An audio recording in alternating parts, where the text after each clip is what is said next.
If you have share it. Share it. Comment down below.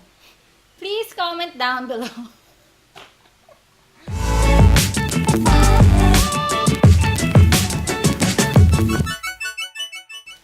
Hello everyone! Welcome to the third episode of our DIY Christmas gift ideas. My name is Em and welcome to my channel. Have you ever experienced trying to wrap a gift that is very oddly shaped? And it's very difficult because we don't know how we're gonna start and how it's gonna turn out. Well, you're at the right place because I will be showing you a couple of tips and tricks on how to wrap gifts like a pro. If you enjoy these types of videos, please click the like button, share it, and subscribe if you haven't already.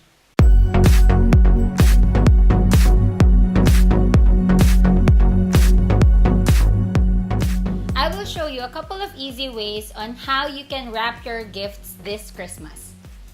This is my favorite one wherein you can use for smaller items and it looks really chic and it looks like it's made by a pro. Wanna learn how to do it? Keep on watching!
how to wrap your gifts like a pro. If you have other tips and techniques on how to easily wrap gifts, please comment down below. If you want to see more videos like this, please click the like button, share it, and subscribe. Thank you so much for watching. Take care and keep in mind that there is always something to be grateful for. Thank you! Bye! Apir!